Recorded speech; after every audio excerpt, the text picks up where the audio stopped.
உருவாக்கினீர். உமது மாட்சியை எம்மில் துலங்கச் செய்கின்றீர். உமது சாட்சியாய் நாங்கள் விளங்கச் சொல்கின்றீர். அழித்து ஒழித்து கவிழ்த்து மீட்ட திட்டம் தீட்டினீர். கட்டி எழுப்ப நட்டு வைக்க உம்மை அனுப்பினீர். அஞ்சாதே என்று எம்மை காத்து வருகின்றீர். மலராக ஆலயத்தில் வருகின்றோம். ஆனந்தமாய் புகழ் கீதம் என்று பாடுவோம். தந்தை மகன் தூய ஆவியாரின் பெயராலே ஆமென். நம் ஆண்டவராகிய இயேசு கிறிஸ்துவின் அருளும் கடவுளின் அன்பும் தூய ஆவியாரின் நட்புறவும் உங்கள் அனைவரோடும் இருப்பதாக. உம் ஆன்மாவோடும் இருப்பதாக. ஆண்டவரில் பிரியமான சகோதரிகளே சகோதரர்களே, ஒவ்வொரு பலியின் வழியாகவும் நாம் ஆண்டவருடைய அன்பையும் தியாகத்தையும் உடனிருப்பையும் நினைவு கூர்க்கின்றோம். அவருடைய பாடுகளிலே பங்கேற்கின்றோம். அதே வேளையிலே நமது அன்பையும் நமது உடனிருப்பையும் நமது தியாகத்தையும் நம்மோடு வாழ்வோருக்கு பங்கிட்டு கொடுக்கக்கூடிய அறிவுறுத்தலையும் இந்த பலி நமக்கு தருகின்றது. எதை கொடுக்கிறோமோ அதைத்தான் பெறுவோம். அதைத்தான் இன்றைய நற்செய்தி நறுக்கென நமக்கு எடுத்துரைக்கிறது. நல்லதை கொடுப்போம், நல்லதை பெறுவோம் என்ற நம்பிக்கையில் வாழ்வோம்.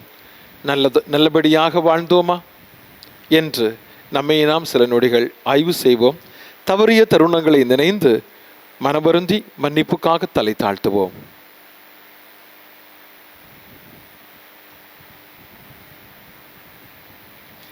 எல்லாம் வல்ல அன்பு இறைவனிடமும் சகோதர சகோதரிகளே உங்களிடமும் நான் பாவியனை ஏற்றுக்கொள்கிறேன். ஏனெனில் என் சிந்தனையாலும் சொல்லாலும் செயலாலும் கடமையில் தவறியதாலும் பாவங்கள் பல செய்தேன். என் பாவமே, என் பாவமே, என் பெரும் பாவமே. ஆகையால் எப்பொழுதும் கன்னியான புனித மரியாவையும் வானதூதர் புனிதர் அனைவரையும் சகோதர சகோதரிகளே உங்களையும் நம் இறைவனாகிய ஆண்டவரிடம் எனக்காக வேண்டிக் கொள்ள மன்றாடுகின்றேன். எல்லாம் வல்ல இறைவன் நம் மீது இரக்க வைத்து நம் பாவ பலவீனங்களை எல்லாம் மன்னித்து நம்மை நிலை வாழ்வு பயணத்திலே உறுதியுடன் வழி நடத்தி செல்வாராக. ஆமென். எம்மை தந்தையோடு ஒப்புரவாக்க அனுப்ப பெற்ற ஆண்டவரே இரக்கமாயிரும். ஆண்டவரே இரக்கமாயிரும். நாங்கள் பாவிகளாக இருந்தும் எம்மை தேடி வந்த கிறிஸ்துவே இரக்கமாயிரும். கிறிஸ்துவே இரக்கமாயிரும். நாங்கள் பாவிகளாக இருந்தும் எம்மை தேடி வந்த ஆண்டவரே இரக்கமாயிரும். ஆண்டவரே இரக்கமாயிரும். மன்றாடுவோமாக. ஆண்டவரே, உம்மையே நம்பி உம்முடைய அன்பில் நிலைத்திருப்பவர்களை நீர் ஒருபோதும் கைவிடுவதில்லை. இவ்வாறு நாங்கள் உமது திருப்பெயரை எக்காலத்திலும் போற்றவும் உம்மை அன்பு செய்யவும் எங்களுக்கு அருள்வரம் தருவீராக. உம்மோடு தூய ஆவியாரின் ஒன்றிப்பில் இறைவனாய் என்றென்றும் வாழ்ந்து ஆட்சி செய்கின்ற ஆண்டவர் இயேசு கிறிஸ்து வழியாக உம்மை மன்றாடுகின்றோம். ஆமென். முதல் வாசகம். என் பொருட்டும் என் ஊழியன் தாவீதின் பொருட்டும் நான் எருசலேமை பாதுகாத்து விடுவிப்பேன். அரசர்கள் 2ஆம் நூலிலிருந்து வாசகம். அதிகாரம் 19. இறை வசனங்கள் தேர்ந்தெடுக்கப்பட்டவை. அந்நாள்களில் அசீரிய மன்னன் எத்தியோப்பிய மன்னனான திராக்கு தனக்கு எதிராய் படை திரட்டி கொண்டு வருவதாக கேள்வியுற்று எசேக்கியாவிடம் மீண்டும் தூதரை அனுப்பி, யூதா அரசன் எசேக்கியாவிடம் நீங்கள் இவ்வாறு கூறுங்கள்: எருசலேம் அசீரிய மன்னனின் கையில் ஒப்புவிக்கப்பட மாட்டாது என்று கூறும் உன் கடவுளை நம்பி ஏமாந்து ஏமாந்து விடாதே. இதோ அசீரிய மன்னர்கள் எல்லா நாடுகளுக்கும் செய்திருப்பதையும் அவற்றை முற்றிலும் அழித்ததையும் நீ கேள்விப்பட்டிருப்பாய். அப்படி இருக்க நீ மட்டும் தப்பிவிட முடியுமா? எசேக்கியா தூதரின் கையில் இருந்த மடலை வாங்கி வாசித்த பின் கோவிலுள் சென்று ஆண்டவர் திருமுன் மடலை விரித்து வைத்தார். மேலும் எசேக்கியா ஆண்டவரை மன்றாடி கூறியது, கெருபுகள் மேல் வீற்றிருக்கும் இஸ்ரவேலின் கடவுளாகிய ஆண்டவரே, இவ்வுலகத்து அரசர்களுக்கெல்லாம் நீர் ஒருவரே கடவுள். விண்ணையும் மண்ணையும் படைத்தவர் நீரே. ஆண்டவரே, நீர் செவிசாய்த்து கேட்டருளும். ஆண்டவரே, விழிகளை திறந்து என்னை நோக்கியருளும். தூதனுப்பி என்றுமுள்ள கடவுளை பழித்துரைக்கும் சனகெரிபின் சொற்களை கேட்பீராக. ஆண்டவரே, அசீரிய மன்னர்கள் வேற்றினத்தாரையும் அவர்கள் நாடுகளையும் அழித்தது உண்மைதான். அவர்கள் வேற்றினத்தாரின் தெய்வ சிலைகளை நெருப்பிலிட்டு எரித்தனர். ஏனெனில் அவை உண்மை கடவுள் அல்ல, மரத்தாலும் கல்லாலும் மனிதர் செய்தவையே. எனவே அவற்றை அழிக்க முடிந்தது. எங்கள் கடவுளாகிய ஆண்டவரே, இப்பொழுது இவன் கையிலிருந்து எங்களை காத்தருளும்.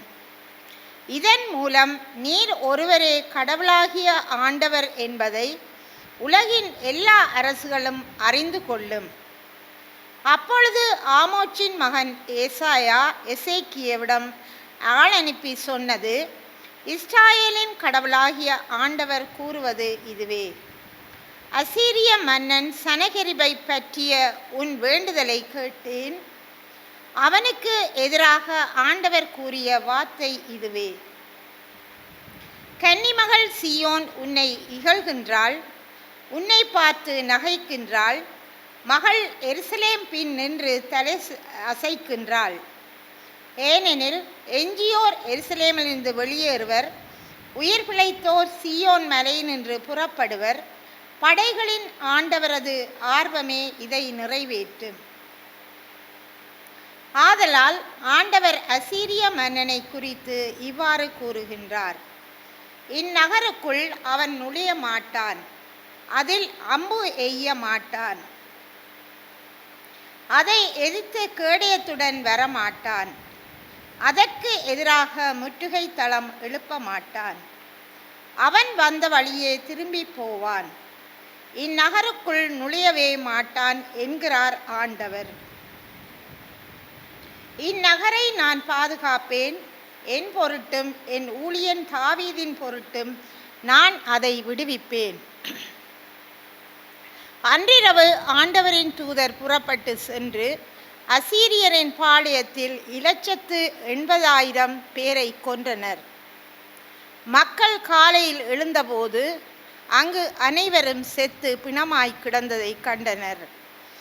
எனவே அசீரிய மன்னர் சனகெரிபு திரும்பி சென்று நினிவேயில் தங்கியிருந்தான். இது ஆண்டவர் வழங்கும் அருள்வாக்கு. இறைவனுக்கு நன்றி. பதிலுரை பாடலுக்கு உங்கள் பல்லவியாக, கடவுள் தம் நகரை எந்நாளும் நிலைத்திருக்கச் செய்வார். கடவுள் தம் நகரை எந்நாளும் நிலைத்திருக்கச் செய்வார். கடவுள் தம் நகரை எந்நாளும் நிலைத்திருக்கச் செய்வார். ஆண்டவர் மாண்புமிக்கவர், நம் கடவுளின் நகரில் அவரது திருமலையில் மிகுந்த புகழுக்குரியவர். தொலைவடக்கில் திகழும் சீயோன் மலை அனைத்து உலகிற்கும் மகிழ்ச்சியாயிருக்கின்றது. கடவுள் தம் நகரை என்றும் நிலைக்க மாவேந்தரின் நகரும் அதுவே.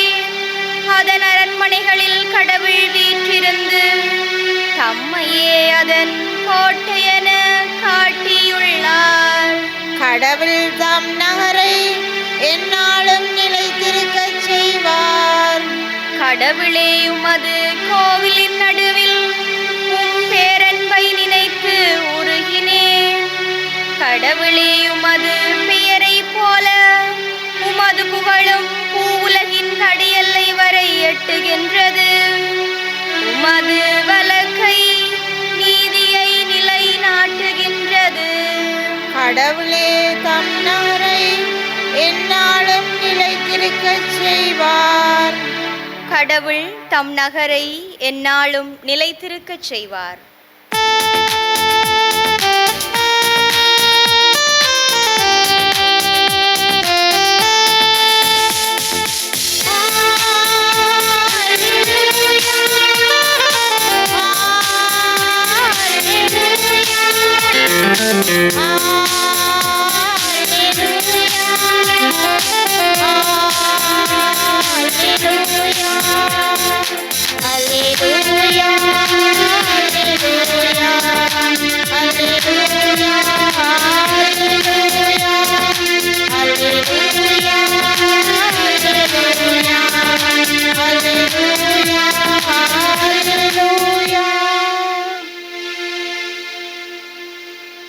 உலகின் ஒளி நானே,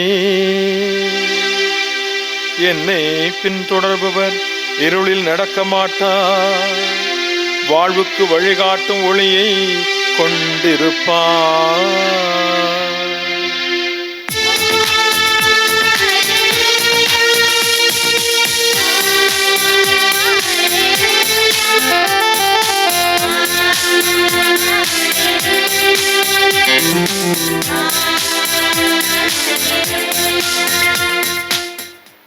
ஆண்டவர் உங்களோடு இருப்பாராக.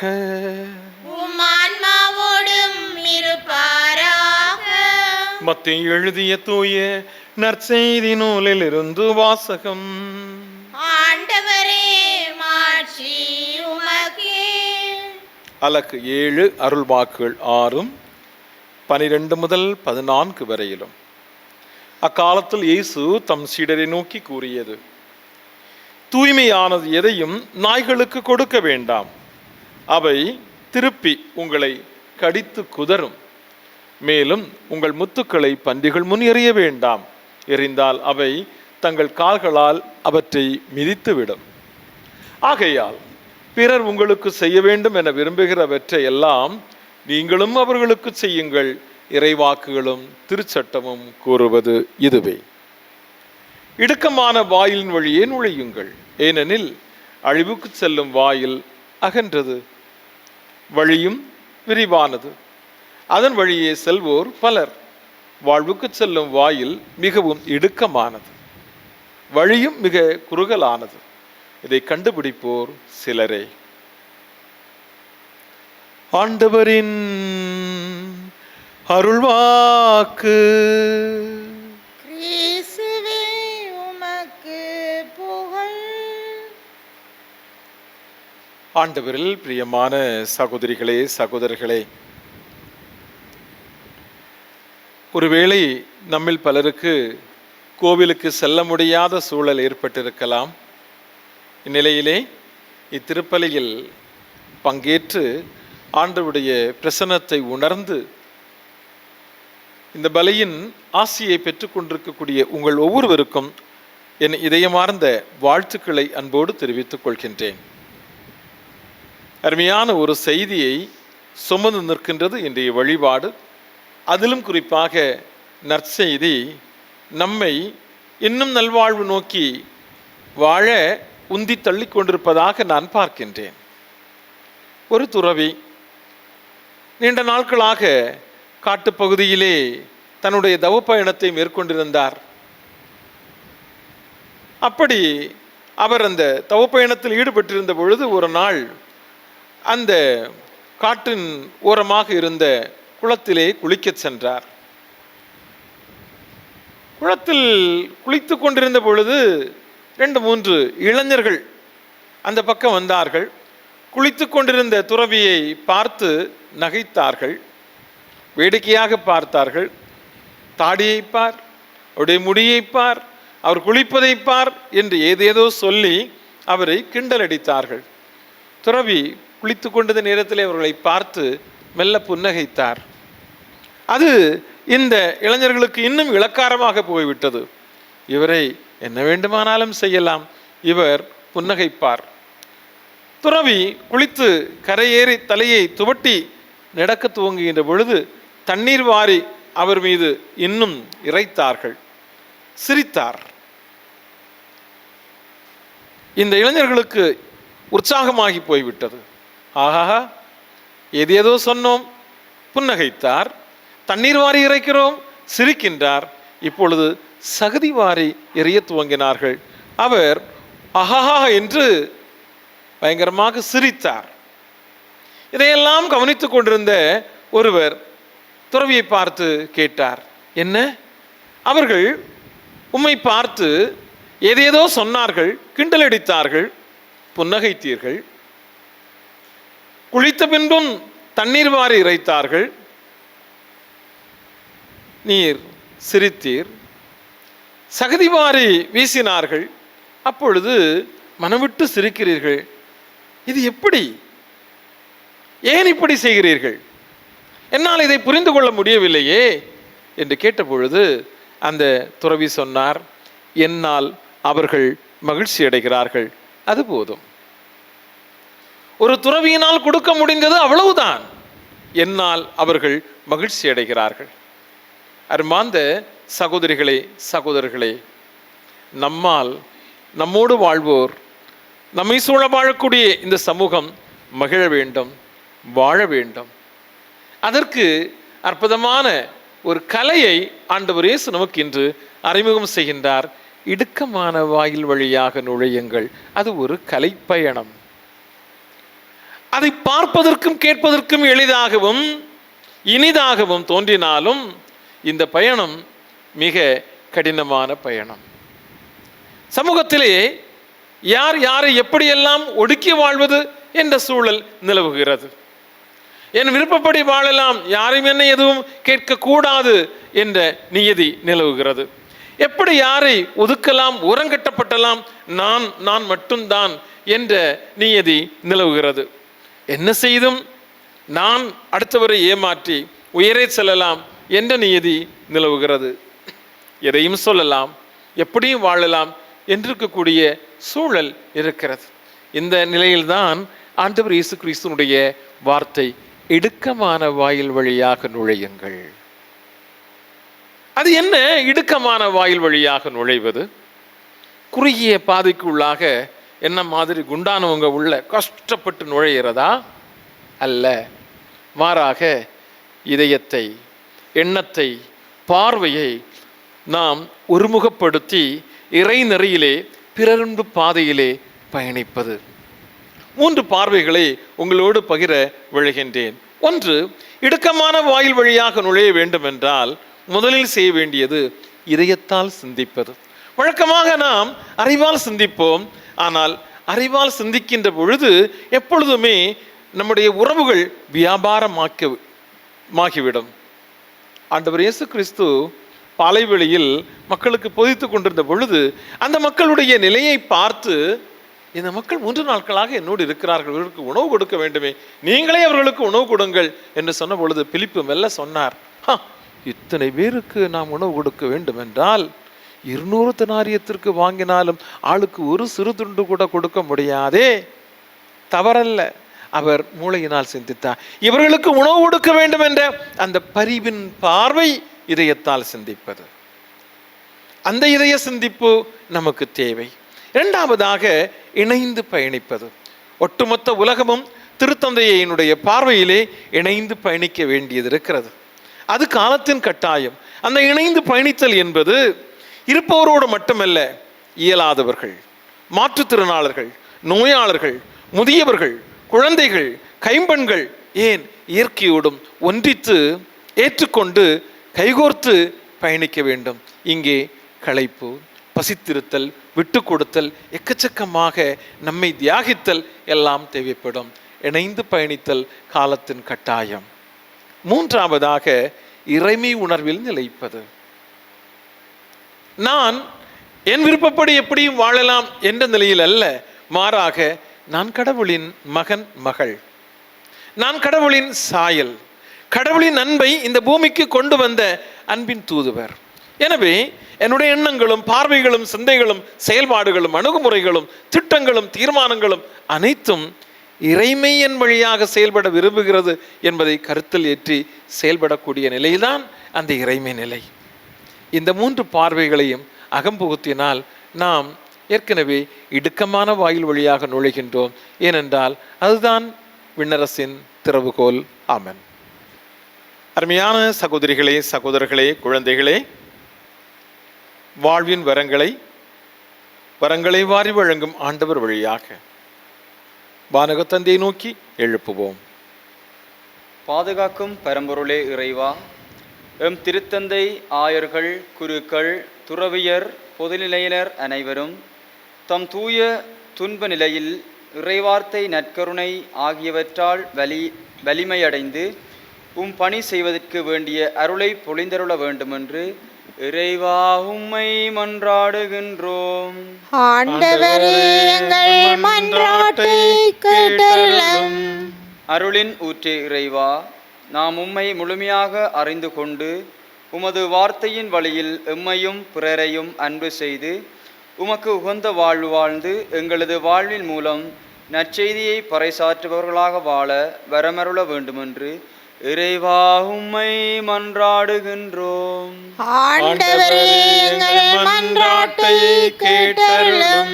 எம் பாவங்களுக்கு களவையாக வந்தவரே இறைவா, எம் இளைய தலைமுறையினர் வாழ்வு தரும் வார்த்தைகளை தியானித்து இவ்வுலக மாய கவர்ச்சிகளாலும் பாவங்களிலும் மூழ்கிவிடாமல் உமக்கு சான்று பகிர்ந்து வாழ வரமருள வேண்டுமென்று இறைவா உம்மை மன்றாடுகின்றோம். ஆண்டவரே, எங்கள் மன்றாட்டை கேட்டருளும். கருணைக் கடலே இறைவா, மனித உள்ளங்களில் ஏற்படும் போட்டி, பொறாமை, தீய எண்ணங்கள் என்பவற்றிலிருந்து நாம் விடுபட்டு நல்லுள்ளம் கொண்டவர்களாக வாழ வரமருள வேண்டுமென்று இறைவா உம்மை மன்றாடுகின்றோம். ஆண்டவரே, எங்கள் மன்றாட்டை கேட்டருளும். இறைவா, உம் பிள்ளைகள் நாங்கள் எழுப்பிய இந்த வேண்டுதல்களுக்கு கனிவாய் செவிசாய்த்திரளும். எங்கள் உணர்வுகள், எண்ணங்கள், ஏக்கங்கள், தேடல்கள் அனைத்தையும் ஆய்ந்து அறிந்தவரை, எங்களுடைய இந்த பயணத்திலே நீர் எங்களோடு இருந்து நாளும் பொழுதும் எம்மை அன்பினால் காத்துள்ள வேண்டும் என்று எங்கள் ஆண்டவராகிய கிறிஸ்து வழியாக உம்மை மன்றாடுகின்றோம். ஆமென்.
அன்பில் சிறந்தவர்களே, என்னுடையதும் உங்களுடையதுமான இந்த பலி எல்லாமல்ல தந்தையாகிய இறைவனுக்கு ஏற்றதாகும்படி மன்றாடுங்கள்.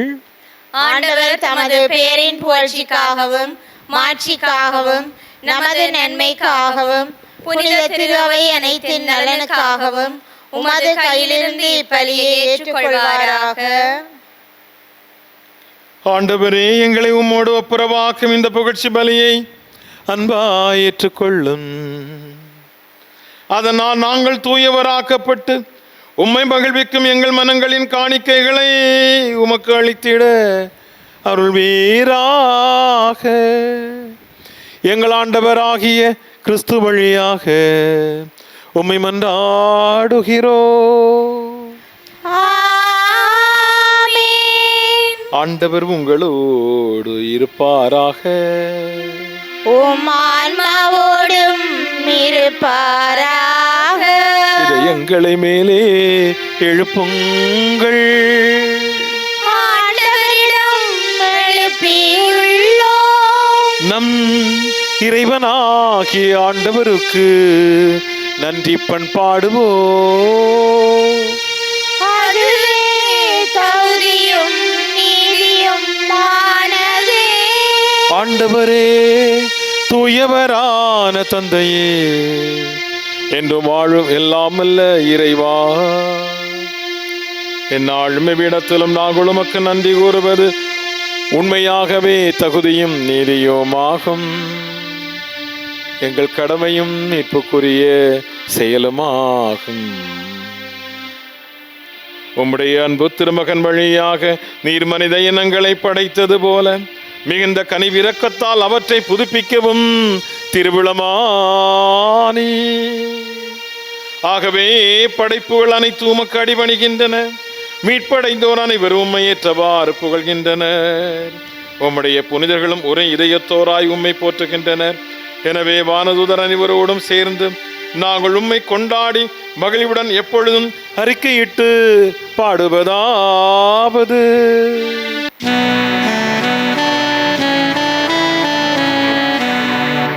தூயவர் தூயவர் தூயவர் உலக இறைவனாம் ஆண்டவர். வானவெளியகம் யாவும் மாட்சிமையால் நிறைந்துள்ளன.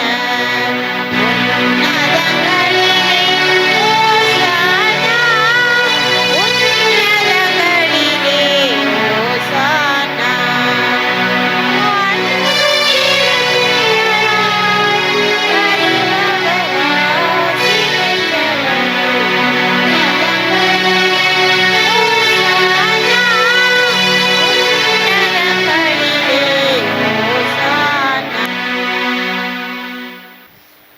ஆண்டவரே, நேர்மையாகவே தூயவர், தூய்மை அனைத்துக்கும் ஊற்று. ஆகவே உம்முடைய ஆவியை பொழிந்து இக்காணிக்கைகளை தூய்மைப்படுத்த வேண்டுகின்றோம். இவ்வாறு எங்கள் ஆண்டவர் இயேசு கிறிஸ்துவின் உடலும் இரத்தவுமாக எங்களுக்கு இவை மாறுவனவாக. அவர் பாடுபட உளம் கனிந்து தம்மை கையளித்த போது அப்பத்தை எடுத்து நன்றி செலுத்தி அதை பிட்டு தம் சீடர்களுக்கு அளித்து கூறியதாவது: அனைவரும் இதிலிருந்து பெற்று உண்ணுங்கள், ஏனெனில் இது உங்களுக்காக கையளிக்கப்படும் என் உடல்.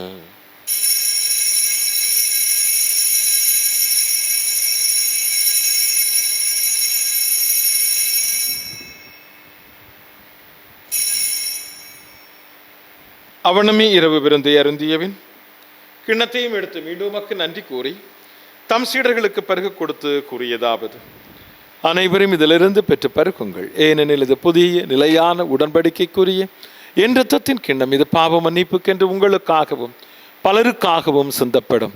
இதை என் நினைவாக செய்யுங்கள்.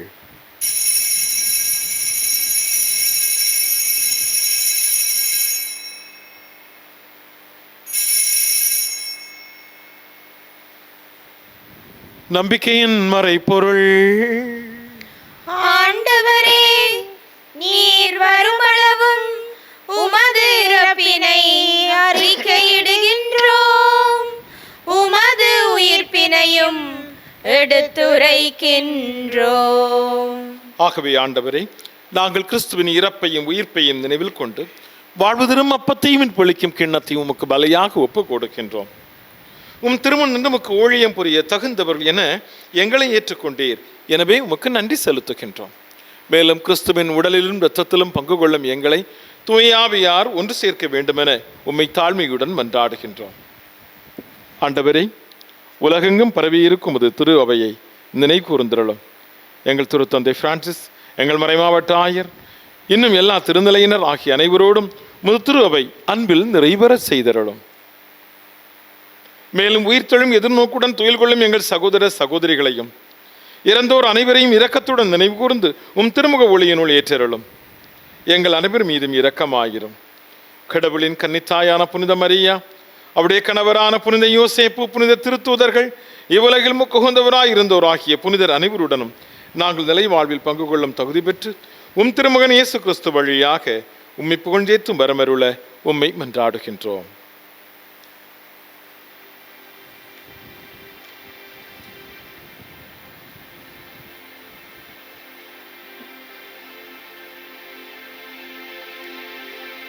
இவர் வழியாக, இவரோடு, இவரில் எல்லாமல்ல இறைவனாகிய தந்தையே, தூயாவியாரின் ஒன்றிப்பில் எல்லா புகழும் மாட்சியும் என்றென்றும் உமக்கு உரியதே.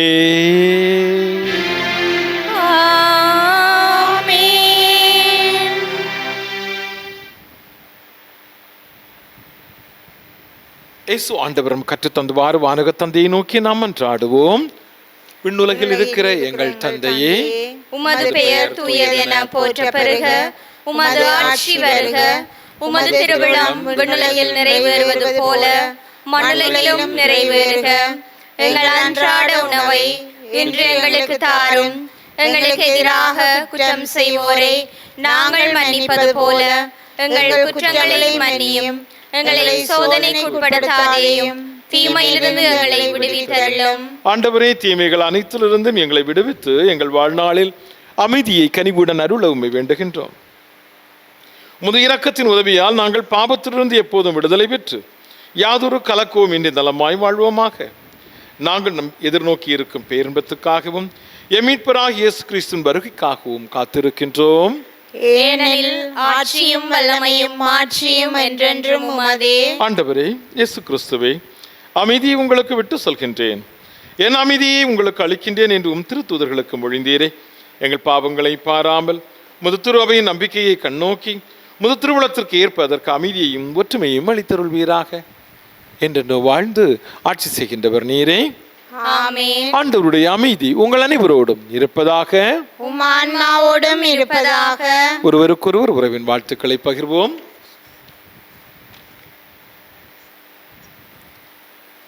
உலகின் பாவங்களை போக்கும் இறைவனின் செம்மறியே, எங்கள் மேல் இரக்கமாயிரும்.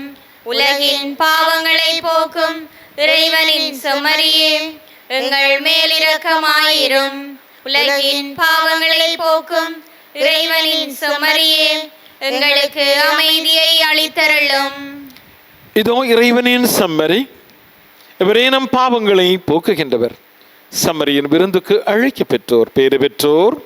ஆண்டவரே, நீர் என் இல்லத்தில் எழுந்தருள நான் தகுதியற்றவள். ஆனால் ஒரு வார்த்தை மட்டும் சொல்லியருளும், எனது ஆன்மா நலமடையும்.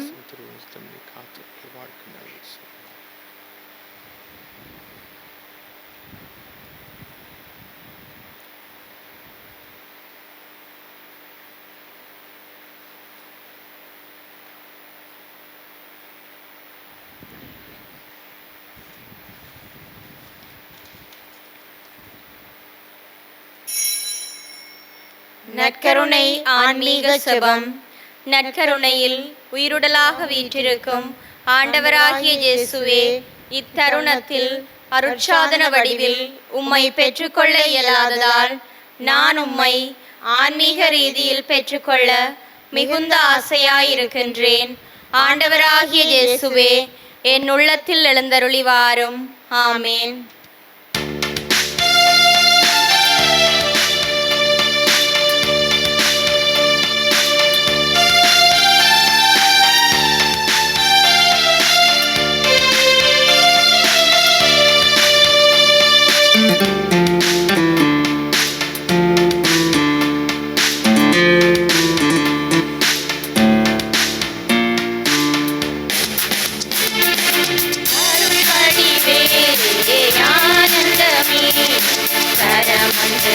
தருவாயா திருவிருந்தே அருமருந்தே அருகில் வருவாயா ஒரு கணமுனை அழைத்து நீ என் மனம் அமர்வாயா என்னகம் நீ அமர்ந்து நீ ஒளிதனை பொழிவாயா வழியாக வாழ்வாக வா அருள் வடிவே ஆனந்தமே கரமொன்று தருவாயா இருவிருந்தே அருமருந்தே அருகில் வருவாயா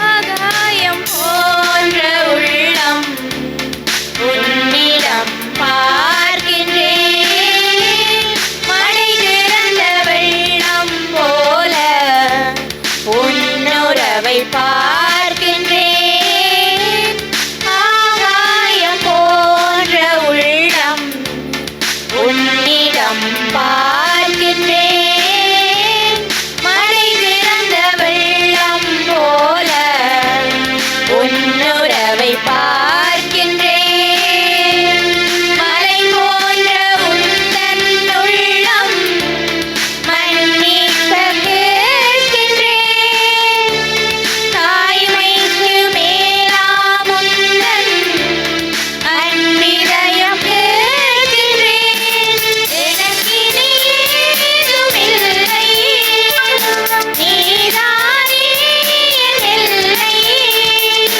அடைவேனே உன்னை அருள் அடிவே ஆனந்தமே கரமொன்று தருவாயா இருவிருந்தே அருமருந்தே அருகில் வருவாயா நன்றி உணர்வோடு மன்றாடுவோம். ஆண்டவரே, உம் திருமகனின் உயர் மதிப்புள்ள உடலாலும் இரத்தத்தாலும் ஊட்டம் பெற்று புதுப்பிக்கப்பட்ட நாங்கள் உம்மை கெஞ்சி கேட்கின்றோம். இறைப்பற்றோடு நாங்கள் அடிக்கடி நிறைவேற்றி பலியின் பயனாய் எங்கள் மீட்பை உறுதியாய் கண்டடைய செய்வீராக. எங்கள் ஆண்டவராகிய கிறிஸ்து வழியாக உம்மை மன்றாடுகிறோம். ஆமென். ஆண்டவர் உங்களோடு இருப்பாராக. உம் ஆன்மாவோடும் இருப்பாராக. எல்லாம் வல்ல இறைவன் தந்தை மகன் தூய ஆவியார் உங்களுக்கு ஆசி வழங்குவாராக. ஆமென். இறை அன்பிலும் சமாதானத்திலும் நிலைத்து சென்று வாழுங்கள். திருப்பலி நிறைவேறிற்று. இறைவனுக்கு நன்றி.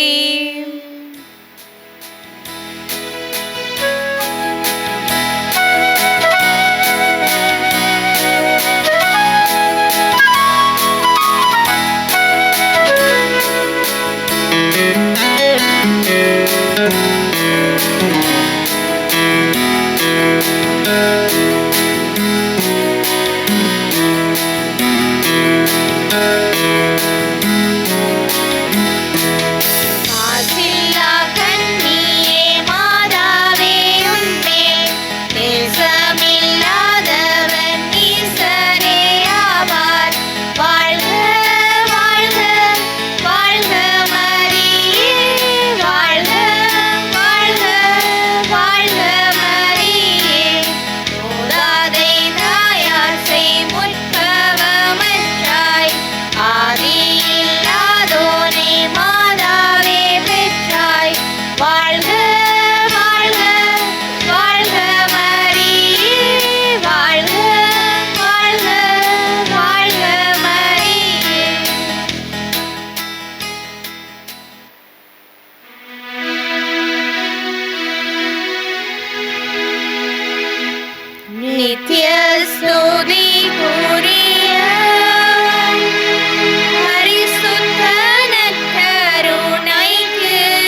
எத்திசையும் புரிவோம்.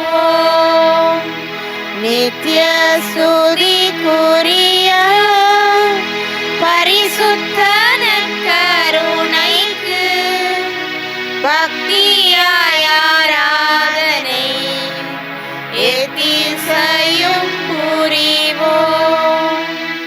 திருச்சிலுவை அடையாளத்தினாலே எங்கள் பகைவரிடமிருந்து எங்களை மீட்டெழும் எங்கள் இறைவா, தந்தை, மகன், தூய ஆவியாரின் பெயராலே ஆமேன்.